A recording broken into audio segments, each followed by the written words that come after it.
Hi, welcome back to the Dylan Rounds discussion, but also the recent conflict and trouble going on within the true crime community as a whole. Following on from what we were talking about last night, it appears that Zavgirl, more specifically, has actually made headlines, made the news. So what I'm going to do today, I'm going to share with you a little bit of that footage. Don't want to use too much just in case copyright and all that. Just to share with you so you see it from a different angle and perspective, okay? I do feel that there are possibilities that in other areas with other channels out there, people could be jumping onto the bandwagon and jumping on in one-sided. And I guess because a lot of people may relate or be in consensus with one another, it doesn't seem as bad on this occasion because of what it's about, the theme. But what I would say is, besides Zavgirl, you do have Natasha Cooper as well. Let's not forget about them. And if there are others in between that may not have done it on Patreon, but may have done it on YouTube, you could highlight them as well, right? And not just go one-sided one way, right? And as well, from last night's, live premiere, some interesting poll results from what people thought and believed in. So we can maybe go back over that today. But yeah, we are still talking about the Dylan Rounds case. Don't worry about that. We'll do a bit of a discussion to begin with in this video. I said, welcome if you are here. Appreciate people's patience yesterday. Yes, it was longer than usual. Maybe arguably it could have been broken up into two separate videos, but sometimes when you just go with the flow, it's easier to do that. Like what we're going to be doing today as well is looking at Natasha Cooper's statement, her response. Okay, we looked at Zavgirl yesterday. If you want to check that statement out, the analysis of it all, as well as the deep Dylan Rounds discussions, link down below in the pinned comment section. Make sure to catch up on that video if you haven't already watched it, right? But today we're continuing on and we're looking at it from Natasha Cooper's point of view, because they're really the two main ones that have been talked about in recent time.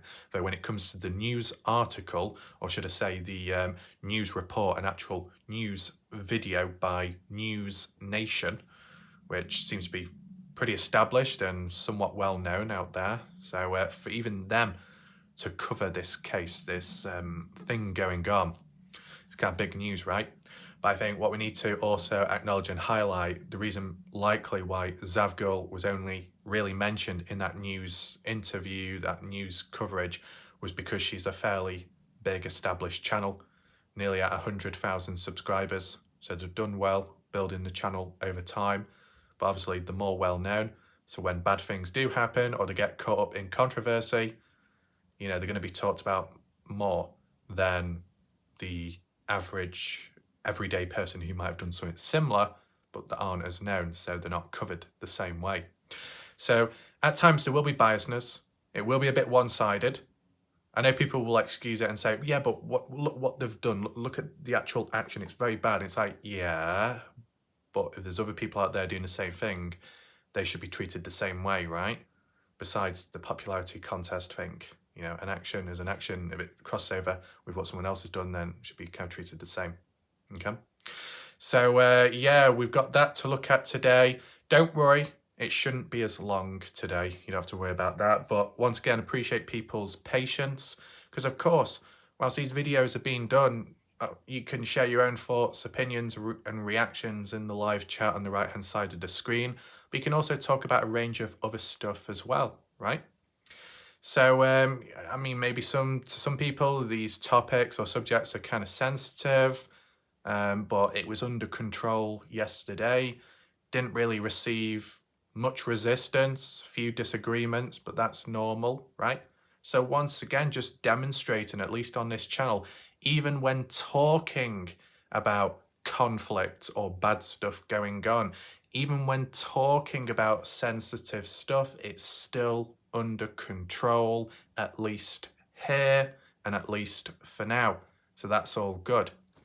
So in terms of the order and structure of today's video, we're going to look back at the comments of the previous video, see if there's any questions, see if anything needs to be answered, or if there's any additional interesting information to do with Dylan Rounds, all this stuff going on in the true crime community. Okay. As for Brad, shout out to Brad for becoming a new member in recent time. That's good of him. I did look back at some of Brad's comments, I think on the previous video, not last night's, but the one before that. And I'll have to double check because unfortunately on mobile it's hard to copy and paste text because certain symbols don't seem to exist on mobile, which is odd. So I'll have to double check on the computer. But when I looked at a certain set of coordinates, Brad, it took me to the pivot, which is north of the grain shed. Now, I have looked at that in the past. I did see those trailers and vehicles parked up. It did make me think in the past, but it was debunked that that pivot Dylan did not own. He only had his farm and his own pivot. The pivot north of the grain shed was owned by somebody else, which I can't remember the exact age, some 80-year-old guy or so, okay? And I think he's got cancer or some brain issue, so may have passed away by now, okay? But at the time, whether it be, I think it was just before Dylan Rounds going missing, or it might have been just after. Either way, the old guy advised, asked a favour that Don Hatley was to look after the crop, to monitor it for the different seeds, the growth, how it would perform, but Don Hatley did neglect it, so it kind of failed, okay?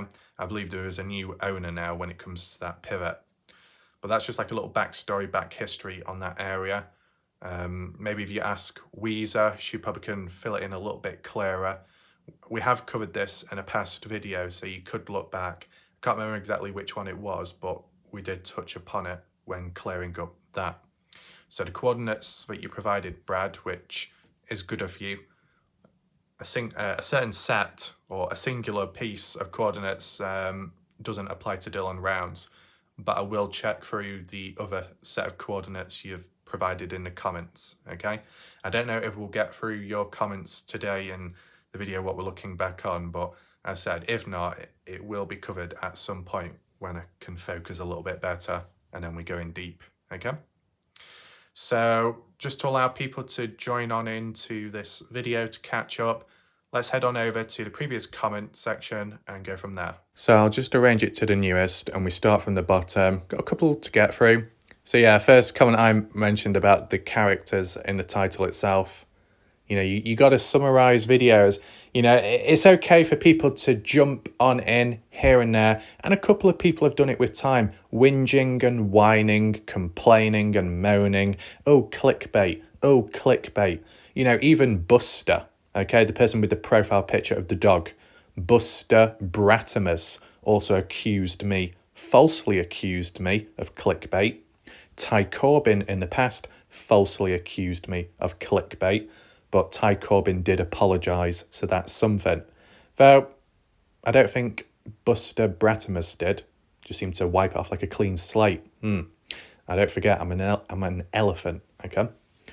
So, yeah, you summarise titles of videos because you're limited to the characters. And summarising it can be difficult at times. Maybe it does lead to misunderstanding when reading through titles, but you know, you read it over and over again, you eventually understand what it's actually about, right? Anyway, Pam saying, I would share the video, but I've got nowhere else to share. That's fine. I mean, you know, if you want to share the video, but you've got no other like social media accounts, platforms, maybe even if you was able to copy and paste the URL link of this video into SMS, MMS, text messenger service, you know, friends, family, and you wanted to spread awareness that way, just copy and paste the link of the video or this channel to whoever, right? That's another way of spreading awareness and letting other people know if you don't have the other platforms. This one, Video Replay, shout out to them. A new viewer popping in to the channel saying you have very creative thumbnails for your videos. What software do you use to make these? I believe it's Adobe. Well, at one point it was called Adobe something, then it turned into Adobe Creative something. And at the moment it's called Adobe Express. So the name has changed a few times, but it's free to use. So it's efficient, it's effective, and it does the job, at least up to now. And there's been updates over time. So when using it, you had to adapt at times. Some of the tools get changed about the structure of it, but it works well. Cleo finds it interesting. Glenn, there we go, we got Glenn. Confluence, thanks for reading my comment about another meaning of circumvention from YouTube as to Doug doing this to himself. I will be intentionally privating my channel by weekend, but will listen in often. I've saved a video with Jim Terry, Ty Corbin, the dude with the sunflower. I think you mean Bob Farrell, right? If you'd like to grab via private link to keep on Dylan Round's case, how do I reach you? I guess if it works, Instagram. If you want to check my Instagram, it will be on my channel page, top right corner of the screen. See if that works. Okay. Christy, very interesting premiere. Warlight Rare, thanks a lot. Great discussions. A lot of good points. The only thing I didn't like was the spider in the background. Looks like the spider has not left since. It's firmly in place. I think Watcher of Crazy has nailed it down. So it should be fine, Christy. Don't worry, it's not coming towards you. Cleo, great video. Appreciate it. Indiana, what does Indiana say? So, oh no, here we go. Indiana is back with the comments. Right. So she says, going back, Brenner mentioned Jubilee tracks that went over the grain truck tracks. So what was the reasoning of Brenner saying this, and what did it all mean?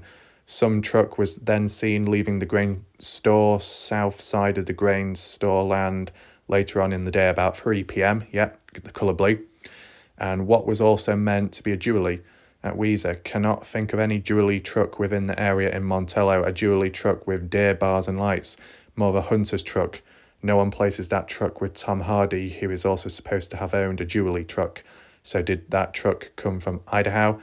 And if so, who did it belong to? And at which part of the day did Brenner see these Jubilee tracks without seeing the truck itself? Was it after Brenner went to Don's and then returned back to the grain store later in the evening?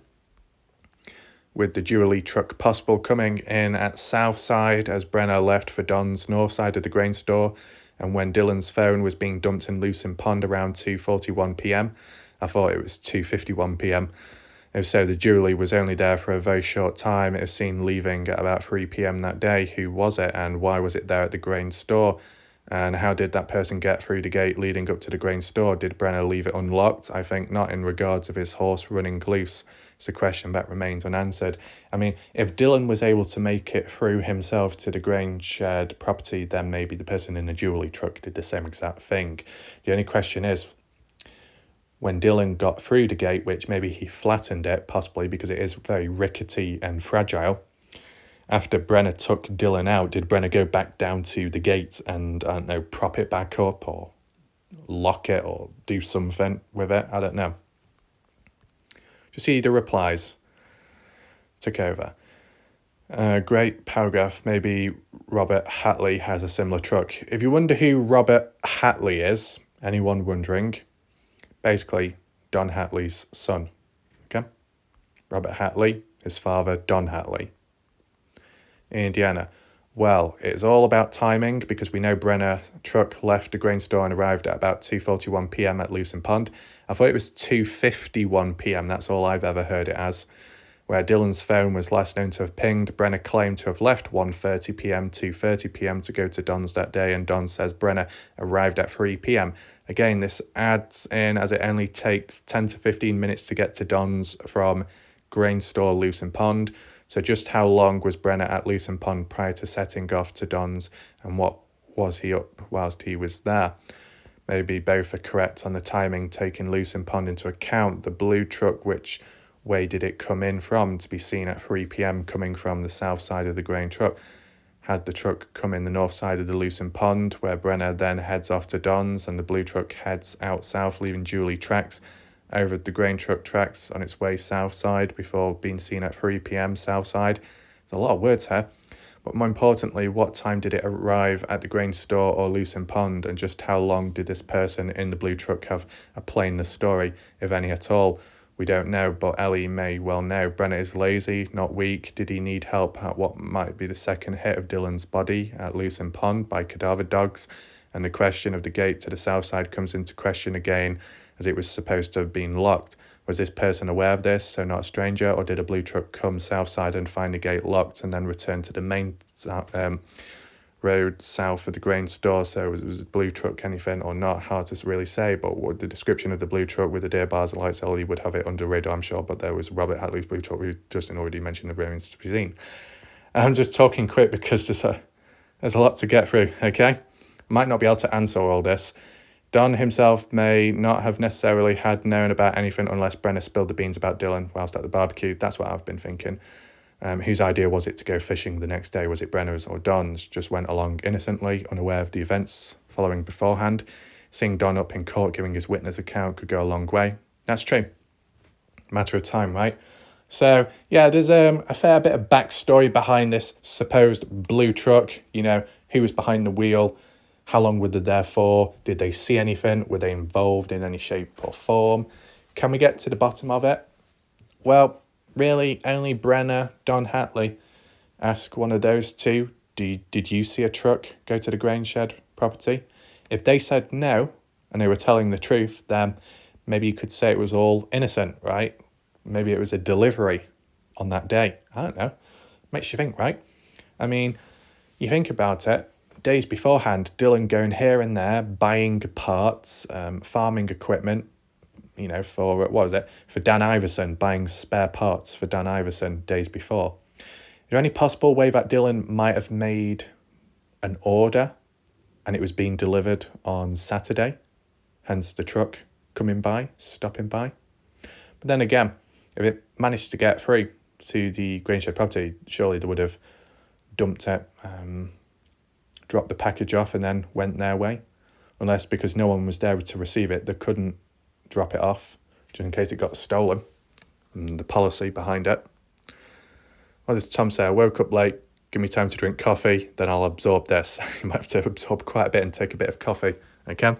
I think Indiana has already consumed the coffee, quite a lot of it, to be able to type all this up.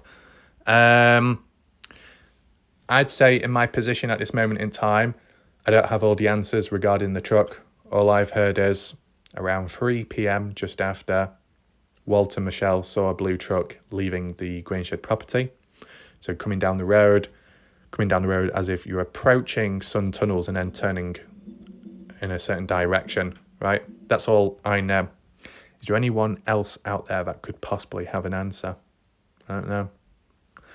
I mean, if you want to pass it on, feel free to do so. But if there's anyone watching right now, anyone in the background, any locals, do you know anything about this? If you do, feel free to answer or reach out in some way if it's easier, okay? Back at this.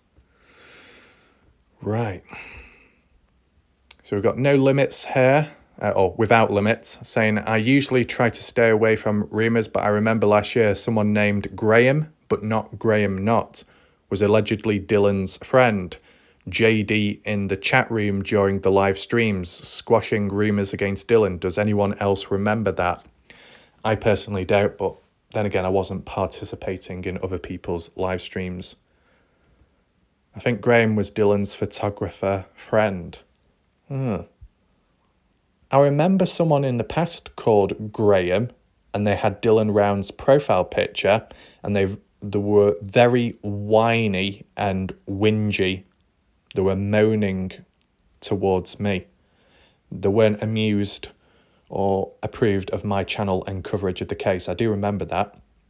And I think that might have been where it all got mixed up. Okay. So Bob Farrell, if you're watching right now, just listen up. So I think in the past, there's little bits of confusion where, because Bob Farrell also had originally the profile picture of Dylan Rounds, you know, the profile picture on his YouTube account. But at the same time, I'm sure there was a person called Graham, with a profile picture similar to what Bob Farrell had, Dylan Rounds in the sunflower. And I got mixed up between the two people. I thought it was the same person, but it wasn't. So where did that Graham person go?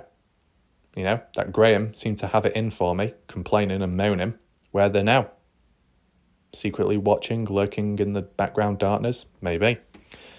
But anyone in the chat, leave your thoughts now to what you think about this. Do you remember ever seeing this in the chat in the past? Let me know. Indiana, oh, okay, Indiana there, teasing me with a slightly long one. She says, what's in a photo is Justin drawing us all to the burn barrel, or the vehicles behind it. Looks like the burn bin on the inside is new, but I think this just the grey that is left behind when burning cardboard. Looks to be cardboard, ashes to be around the burn bin itself. As for the pizza box, it's sitting pretty high up in the bin, so there would have to be more stuff in the burn bin itself, true. To lift the pizza box up to the top, or is it just as long box thrown in? As to Justin's cryptic clues, it seems only JD would know what Justin is referring to, and if so, does Justin need to watch his own back? Interesting thoughts there. I think the other interesting thing is, Justin Rounds didn't directly tag JD in the post. He just mentioned JD's name in the comment section. So it's like Justin was expecting JD to see that post without being tagged within it. Did he ever see it, JD? I don't know. But the post was deleted, unless Candice Cooley or JD sent a private message to Justin and said, hey, you need to take that post down. You're pushing it. Getting a bit too close. It could harm the case. That's what's coming to my mind, right? Because when Justin called out Don Hatley and tagged Don Hatley and used the words and the names about him and some family, including the gay son, who I guess is Robert Hatley, Candice Cooley, I guess, advised him to take that down. So are we seeing repeats happening again? Maybe. Badger Life. Rafi, we have burn barrel and we put holes on the sides near the bottom, then prop up the barrel with rocks. As you burn, the fire comes out the holes and scorches the ground around it. Yep. We have a burn barrel here. It's got holes in as well at the bottom to allow the flow. Do you call it oxygen? The flow of air to go through to help the fire, and also to allow things to fall out so it doesn't get too full itself. The barrel. I get that. What's this one? Just for Mom. I'd like to say something about the capture of Brenner with blood on him and cleaning a gun. What do you feel he did after shooting Dylan to be bloodied? Anybody want to say? Okay, good question. Just see what's mentioned here and I'll give you my thoughts. Well, he had to carry his body, and if he was shot, which is expected, that he has blood all over his body, then loading his body wherever he put him, whilst he probably got more blood on him. Then more of he moved his body after being buried and then reburied. Maria, shout out to Maria, new viewer, popping in, saying cut him up, broke saw while doing it. Broke saw. Do you mean a bloke, a person saw it whilst it was happening? Or you mean the saw blade broke whilst cutting him up? I don't understand. Just for Mom, does anyone know what caliber gun was used? Thank you in advance. Okay. So what I would say is, okay, blood on Brenner's hands, as well as arms and shirt. What extent? What exact amount of blood? We don't exactly know, but they said a fair amount. Okay, so you can get that into like mindset. When Brenner took Dylan out, a firearm or some other kind of object, we've been always slanting towards the idea of a firearm. I wouldn't say there's like 100% proof to suggest a firearm was used, but based off Brenner's past history and what he's done to people back then, such as the Maryland fatal wounding in the guy's leg, right? And firing warning shots over time towards people trespassing, let's say, or getting into conflict with Brenner. That seems like the likely form of method that Brenner would used on Dylan. Was it an ambush? Don't know. Was it face-to-face confrontation? Maybe. How close was Brenner to Dylan? If Brenner was very close to Dylan and a certain firearm was used, it could cause a bit of spray of blood, right? But maybe more like a shotgun. What exact firearm was used though by Brenner? Don't know. Could be any. Maybe more likely a handgun, firearm, a pistol. Ty Corbin said that Brenner had some kind of chrome handgun and it went missing. It's not been found. So you could say that might be the murder weapon, possibly. Possibilities there, right? I get that. Would it be enough to cause blood splatter? Maybe not. Though, Dylan's been taken out at the time. He's bleeding from somewhere for blood to be present, right? Brenner, to get blood on his hands, would have to have been close to Dylan, whether it be rummaging Dylan's pockets to get his phone off him, maybe searching for other stuff, and also likely dragging Dylan. I don't think Brenner picked up Dylan or put him as a fireman's carry. I just think Brenner dragged Dylan, okay? Went behind him, put his hands underneath Dylan's armpits and grabbed the shoulder and just dragged him. But where? Into the corner of the grain shed, so slightly out of view, or elsewhere? I don't know. Not enough answers or evidence to suggest exactly where, okay?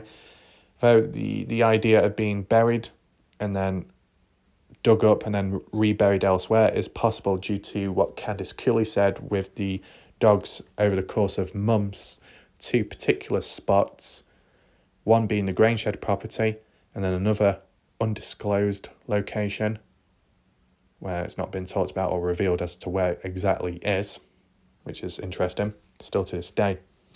Dogs acted out in those particular spots as if the dogs could sense that there was something there, like DNA, and there was DNA there within the ground and the soil.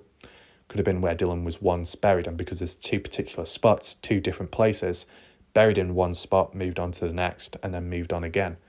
Form of desecration, concealing of a body, but also removing it to after, and then concealing it elsewhere.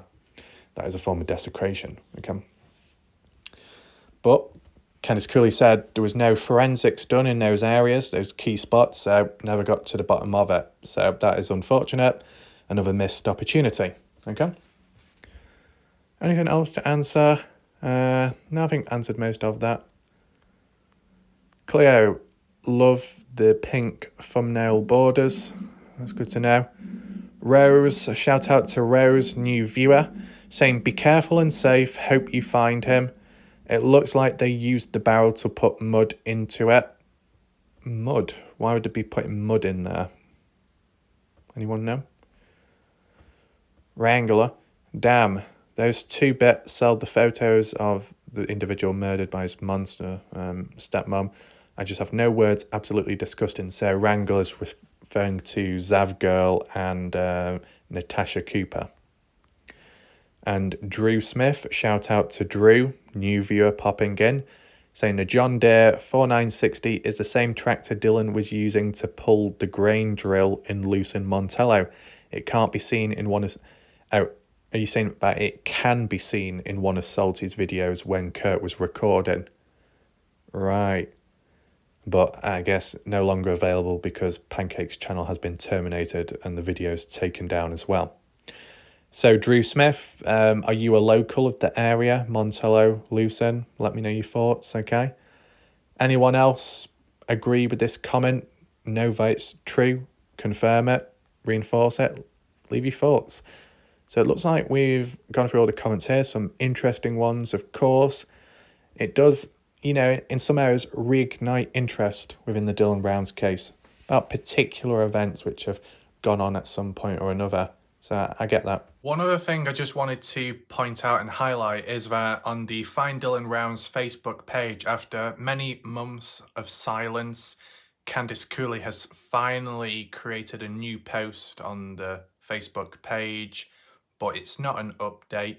It's more of reflecting back in the name of Dylan Rounds, remembering a memory back then where Dylan Rounds was fishing in a particular area, which I think might be in Idaho, and he caught a fish and whatever. Candice Cooley just referring back to happy times, and that's all. And showing a few photos as well of Dylan doing the fishing back then.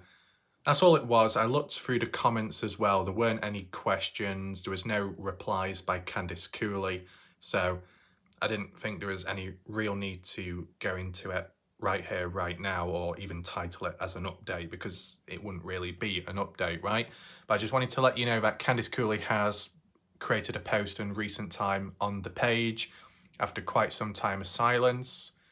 After all that silence, was it, without being rude, was it of much use to the case? No, more just reflecting back in the name of Dylan Round's legacy, and that's it. Is that a good sign or a bad sign? It's good that the people are able to look back at happy moments, but I guess the slightly bad or negative thing is there's no updates regarding what's happening now. I mean, there is that possibility that there could be things going on which most of us aren't aware of, which could be something, but if it has grinded to a bit of a halt, that's problematic. You know, when it does truly get to that point where it feels like there's not much hope anymore, that those options and methods which have been used by them to search for Dylan run dry or just doesn't work anymore, and they've searched as best as they can, when does it click? When does it kick into their mind where they feel like, oh, after all this, it looks like we'll probably have to make a deal with Brenner to try and get him to talk and reveal the location. When does that kick in? Does anyone know? Should we do a poll now? Besides the case itself, like the length of it, how long it goes on for, we should do a small little poll that can be, at what point, when do you think the parents, Candice Cooley, Justin Rounds, will start to question and think maybe it's time we make some kind of plea deal with Brenner in order to get answers for where Dylan is buried at? When do you think that will happen? One option can be in the next year or so. The other option is never, it'll never happen. Other option, in years' time, something like that. Feel free to vote, share your thoughts and opinions in the chat as well, right? So, as for the jewellery truck, maybe we can go back over that properly with time.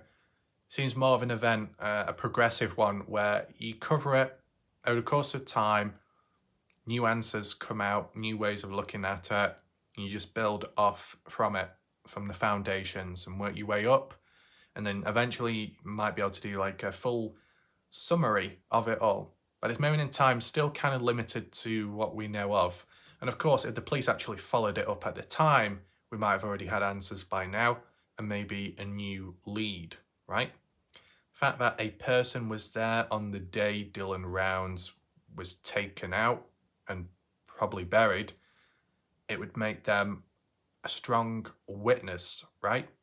Have they ever been tracked down, questioned? Not from the looks of it. So it has kind of fallen flat there. I'm surprised other YouTubers haven't covered it to the same extent, because it's pretty important, right?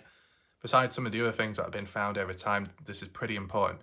Now, I'm not going to do it in this video because I want to do it as a separate one, but I noticed some interesting comments by Lance Kelly, okay, regarding certain pieces of evidence. I will be covering that in a separate video. It could be short, but maybe more straight to the point. I don't want to cover it right here, right now, because it might get lost in the sea of thoughts with everything else we've been talking about, okay? So, yeah. Now, if we just put that aside, the Dylan Rounds case, want to return back to the recent trouble in the true crime community as a whole, with the likes of Zav Girl, but also Natasha Cooper, and there are other people out there who've done the same thing or something similar, right? The recent news is that Zav Girl has actually made the news, okay, for her actions in recent time. Now, when it comes to the Patreon page, from what people have said, a couple, is that either her entire page has been shut down or just that particular post of, you know, I think the video itself, which incorporated the discussions and the autopsy photos. Either just that singular post was taken down or whole Patreon was, one or the other. But that wasn't by Zav Girl, her own choice or decision. Patreon supposedly took direct action because I guess people reported it to them and stuff, and reached out to them for a resolve. So you could say in a way, well, that's kind of bad how it had to be taken down, not by the actual channel owner, but by Patreon themselves. So it kind of shows the, I don't know, like a care or consideration there. I just think that the Zav girl was just waiting it out just to see how things would go, but didn't have the time to let that play out, so action was taken quick. But what about Natasha Cooper?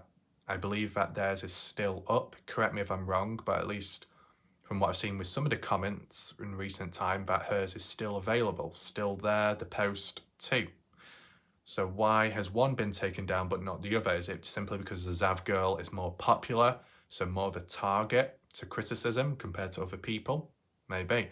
Heard last night that Natasha Cooper has also had multiple accounts on YouTube and has been shut down in the past, terminated and banned, but then popped back up with a different account.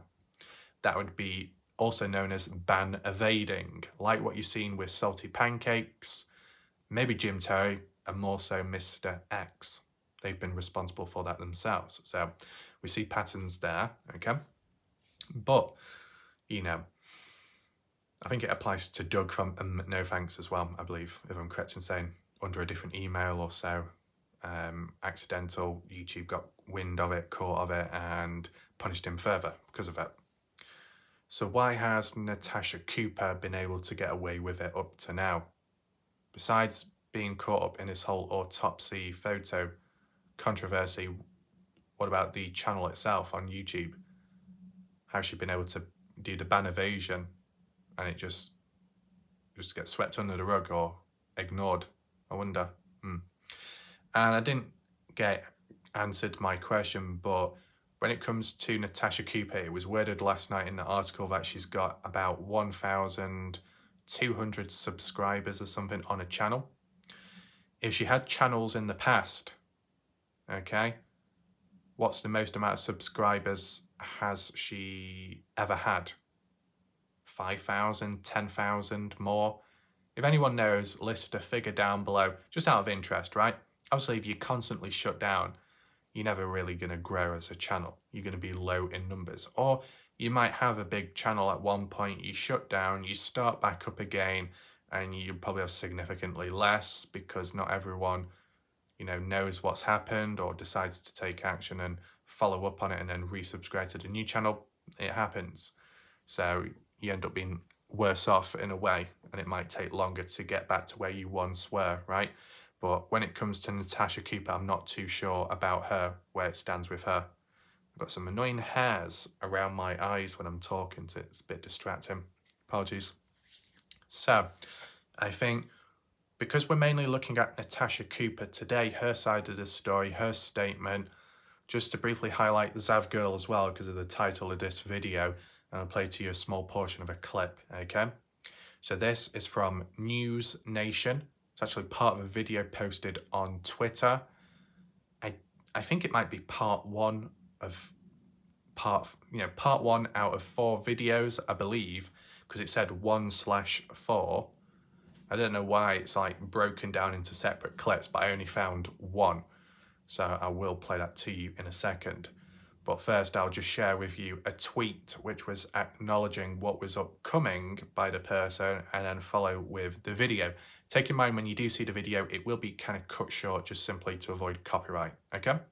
Let's head on over right now. So here it is by Brian Entin, saying, why would any YouTuber think it's appropriate to post autopsy photos of a younger individual and then charge money for people to see the photos? Imagine how little Gannon Storch's family feels. The prosecutor joins me live on at News Nation at 9 p.m. ET. Oh, so joins me live. So Brian Enton is the guy talking in the video, I see. Brian also says, YouTuber is someone named Zav Girl. She had a response to the situation posted this morning, but has now taken it down. I screen grabbed, of course, this morning, thanks to all who messaged me about this, doing a segment tonight at 9 p.m. on News Nation. So I believe this was yesterday then, or much later on last night or so. or early hours of this morning, depending on the time zone. But what's Brian talking about here? Where it says, Zav Girl had a response to the situation this morning, but has now taken it down. What was that response? What, in a video format? On Patreon or YouTube? I mean, she has issued a response statement in a community post tab, which we looked at last night. Is that what's been taken down since? I don't know. I'll have to check that in the background shortly. But yeah, you see it officially mentioned here what was coming up at the time. What we will now transition into is a portion of that news clip. Make sure to focus and feel free to take notes. The trial got a lot of coverage, especially from true crime YouTubers. And I gotta say, I know a lot of the podcasters out there. Most of them are really, really responsible. They're good people. I'm friends with a bunch. I was just texting with a buddy a little while ago, a YouTuber. They're ethical, they're victim focused. But you know how it is. There are always bad apples in the group. Really, really bad apples who cross the line and exploit families, grieving families, to make money. I never even heard of this one YouTuber there, Zav Girl, until a bunch of you started messaging me last night. She calls her YouTube page a true crime channel and writes in the description, I feel it's really important to give victims of these tragic crimes a voice when they don't have one. And she has almost 100,000 subscribers. But for some reason, Zav Girl thought it would be a good idea to put in a Freedom of Information request for little 11-year-old Gannon's autopsy photos. And they actually released the photos to her. She had to pay. They released the photos and she got them. All right, here we are with True Crime with Natasha Cooper. What I just want to say quickly is I did look in the background with Zav Girl's channel, and her response was still there in the community page section. So unless she responded in a different way since in a video format, though, that's been taken down, maybe. But there was a new post, though, by Zav Girl in the community tab section. And at this moment in time of recording, which will be later on from like tonight when the live premiere is on, but 3 minutes ago, Zav Girl actually created a post asking general public for information regarding Landon, who's, you know, I guess one of the family members within the Gannon Storch case, family member, asking for information, contact details, up-to-date contact details. The response from some of the people in the comment section immediately was like, I don't think they want to talk to you. I don't think that's going to help. Some saying, why would we help you with that information? I don't think it's a good idea. It wasn't positive, okay? And it'll probably continue like that. But why is Zav Girl wanting to reach out to Landon or Landon, however you say the person's name? Maybe to apologise, maybe to do some kind of agreement, or say, hey, you know, all the money that's been created from this, the autopsy stuff, you can have, or it can be donated elsewhere. Some kind of agreement, some kind of, I don't know, talk to, you know, show a bit of understanding and empathy. I don't know, right? Maybe that's what Zav Girl is aiming to do, to take the heat off of things, to cool stuff off because of the mess she's got herself into recently. But is anyone else going to reach out to the family members, or is it just going to fade away for them? I don't know. But speaking of Natasha Cooper, another individual that has, you know, been caught up in all of this, we'll be looking at the community post. Yes, there is a video on screen saying my response to the Storch crime scene photos, and it's about an hour long. But we're not going to go through that because of copyright issues. But what we can do is just check the community tab to see what she originally said. Yes, okay, this was 1 day ago and that was 2 days ago, but, you know, we'll just work with what we got, okay? So there's actually two. Let's see this one first of all. Apologies about the length. I know it's a bit problematic, but we just work with what we've got. So it says, in response to the, you know, crime scene autopsy photos, Natasha says, since I made the decision to only show these photos on Patreon, I've been inundated with criticism and disdain. It amazes me how people who are allegedly interested in true crime and other true crime creators are making out like Zav Girl and I have committed a criminal act or a mortal sin. Anyone who follows true crime knows that true crime isn't pretty. There's always a victim or victims, and there are always families of those victims. The crime scene photos and autopsy photos are part of the crime. It shows the extent of the injuries and gives better understanding of what the victim went through to those who find it hard to comprehend. I mean, is it hard to comprehend that an individual was stabbed about 19 times and supposedly shot as well? I think you can visualize it in your head quite clearly when it comes to that type of stuff. It's more so the dark interest people have that are lured into this and want to see it for themselves, right?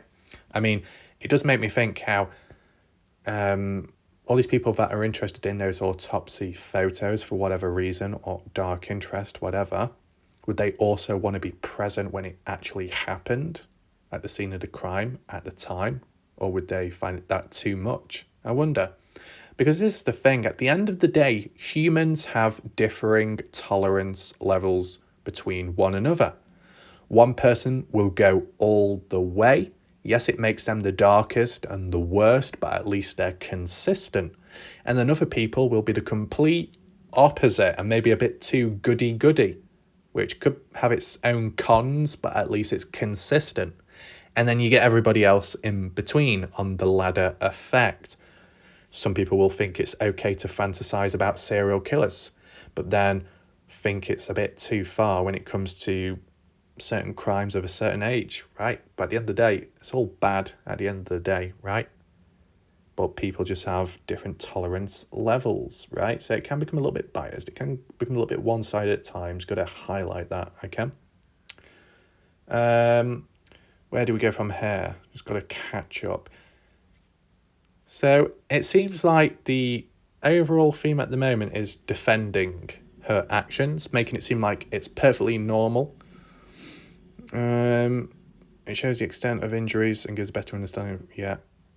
Nothing about true crime is pretty or nice. Nothing about what happened to the victims is pleasant for the families. I've never been disrespectful to any victim that I've covered their case. I have and always will be respectful of the dead, whether they are a crime or victim or not. Life isn't all rainbows and lollipops. It's ugly, dark, and downright disgusting at times. Bringing light to the extent of Gannon's injuries might help prevent another child from suffering the same fate. What? So by saying, right, Gannon was stabbed, shot, followed by this and that, and there was blood all over the walls, and the person felt a lot of pain at the hands of the stepmom, who probably has a few issues and a few loose screws. How's that going to prevent future deaths and injuries just by showing this autopsy photo? If there are people out there that might act in a dark way or do bad things at times, them seeing these autopsy photos isn't suddenly going to turn them into into the church and then look up and then bless all water upon them, and then the cross shines so far up their rear end that they have changed and they've seen the light. Hallelujah.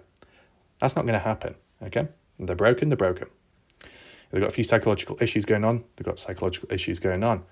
If there is a random trigger at a certain point which will then trigger them to then act out and do something bad, these autopsy photos, looking at them earlier on, probably won't faze them, right? And the ones out there that haven't done anything yet, but may down the line, they see something like this, it might even give them ideas of how to take someone out or how to inflict torture upon someone, right? I don't think it will have positive effects. The whole learning about the victim and how they were treated and how things played out, maybe you could just simply learn about that in a text format without the actual photos themselves. Because, when people read books which tell a story, people can dream and visualize it in their heads of what it could appear like. Surely you can do the same here, right? Anyway, the way this person has, worded it, they've got all capital letters on and off. It's a bit all over the place. So I don't know if they were shouting at the time or not, but let's just continue on. So basically, Natasha thinks that by sharing these autopsy photos and putting them behind a paywall, it will help prevent suffering down the line. It will prevent the same fate happening to another individual out there. Yeah, I don't think it will solve it at all. I think it could actually make it worse and encourage or give ideas for potential killers down the line to follow the same out. You've seen it before, right? Where you got school shooters, you got mass shooters, and then you get others, copycat ones, copycat cases. Maybe the originals did what they did because of how they've been treated at some point in the past and they've retaliated. But then future ones that have copied copycat murderers in the name of the originals, why are they doing it? Just because they want to copy the same behaviours. They've been influenced by the originals. It gave them ideas of the best method on how to approach stuff next. So it didn't prevent them from doing the same thing. It encouraged them. So I think the same could happen here, right? Anyway, Natasha responds back and says, "Who are any of you to judge the decisions I make? What moral authority do you have to judge anyone else's choices? Are you perfect? Are you God? I think not. I put the pictures in a live behind a paywall for a reason, so that only those who chose to view them could. In no way was I disrespectful." So yeah, I couldn't stand putting them, well, once again, and it wasn't answered. Can you post stuff on Patreon which doesn't involve having to pay for it? Is that possible? Or is there always a form of membership involved? Feel free to answer. I said on YouTube, it'd probably go against TOS guidelines. You get shut down immediately. So that's why some of these people have used alternative platforms, right? And that's what's created the paywall thing. If there's no way around it, that there's no free option, but you've got to pay some level to be able to access the contents and material, then yes, it's locked behind a paywall. If it could be for free, and it was free, and the odd post was made that way, then maybe people wouldn't complain. The same way as some might have done on how they post it on YouTube, right? So mainly it might be TOS which has guided them to go on a certain platform, right? Anyway, this person though, the way they're wording it, they're very defensive, constantly deflecting the blame, deflecting it onto other people, making them question themselves. Anyway, Natasha says, in no way was I disrespectful. I showed very few photos last night because my internet was being wonky, but what I did show was done respectfully, and the chat was never anything but respectful except toward Letitia. Wait, so you didn't show that many photos because of your internet connection? So does that mean that if your internet connection was better, you would have showed more, I guess? Natasha says, I reminded them several times that this was about the horrific death, okay? I never showed his, okay? I would never. Every full body or any other photo that shows him below the waist, I've cropped out. Right, but you've still seen it yourself. No photos have been defiled. No one was speaking inappropriately about areas. Whoever said that and those who reported it without facts are liars. I'm doing part 2 of this episode tonight on Patreon for those who are saying I'm profiting off his pictures. The $18 that I made from the 6 people who became $3 members, I'll gladly donate to a charity. Right, so not many people have actually seen it, but then again, Natasha does have a smaller channel, right? Zavgirl had a bigger channel, so more members there. But because Natasha says, I'll gladly donate the money to a charity, is that just simply because you've been caught out and in some way, in the eyes of some, exposed? That if there was never any drama or conflict, that money made whatever amount, would it have still been donated to charity? Or are you only saying it now, public, to appear a little bit better? To get back in favour, to get back in the good books of people out there, that when humans out there see that you're going to donate the money to charity, it makes you look like a better person. I don't know. Seems like an on-the-spot reaction to try and diffuse the situation. Anyway, Natasha says, it wasn't about the money, it was about controlling the situation so that they were presented in a respectful and educational way. Those who don't agree, I don't care. For those saying that what if it was your child, I would hope that if something ever happens to one of my children and they're the victim of a horrific crime, that there are people out there who cover true crime like I do and put as many eyes and ears on their case as they can in order to help others from becoming victims, to raise awareness of the crime and make sure that the horrific circumstances are never forgotten. Right, so basically what Natasha is saying now is she actually encourages, if ever in a situation where her own children are in the same scenario as that person called Gannon Storch, she encourages other YouTubers out there to show photos of her children during an autopsy, which could be inappropriate. Sounds a little bit dodgy, that. Anyway, I know why Natasha has said that. The reason why Natasha has said that line, that sentence, is to appear, I guess, not as much of a hypocrite. Does that make sense? That if, like this to think, bad action, humans respond back and use the typical line of, but how would you feel if someone else did it to you? How would you feel? Then that person would say, well, actually, I wouldn't like that. I wouldn't want that to happen. And then that audience will say, so why do you think it's okay to do it here, but not there? It's pick and choosing. It's one-sided. It seems like double standards. You seem a bit of a hypocrite.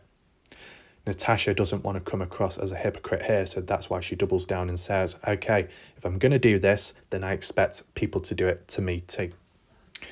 But I don't think she truly means it. I don't think she would want people to analyse her or whoever in her family, let's say, to that extent. But she's only saying it here public to appear less of a hypocrite. And she's possibly saying I should donate the money to charity because it appears as a kind gesture or a form of making things up, right? Anything else here? Natasha says, to those who joined Patreon out of a genuine interest in the case, thank you, and I appreciate your support. For those who joined just to get the link to report it, thank you. Your contribution is appreciated. A little bit cocky there.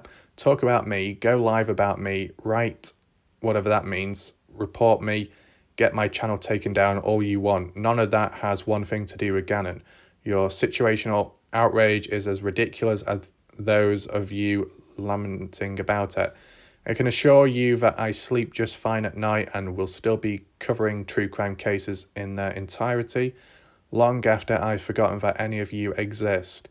I do not need your validation, nor do I need your approval. I certainly don't need your self-righteous pearl clutching. Instead of clutching those pearls, put on some boots or a pair of wedges and get off YouTube and live a little. Until then, God bless your hearts. So the tone of this is very different to Zavgirl. Let's be realistic, okay? So you got don't worry about it, saying thank you, chin up. You got Jay, one of my many reasons I adore you, Natasha. This could not have been said any better. Well said, very well said. Jennifer, supporting her. Lisa, well said. As stated by someone else before this post, Court TV runs cameras for all trials. Lisa Marie, Bluebell. Basically, just about everybody here actually supports Natasha. Very interesting.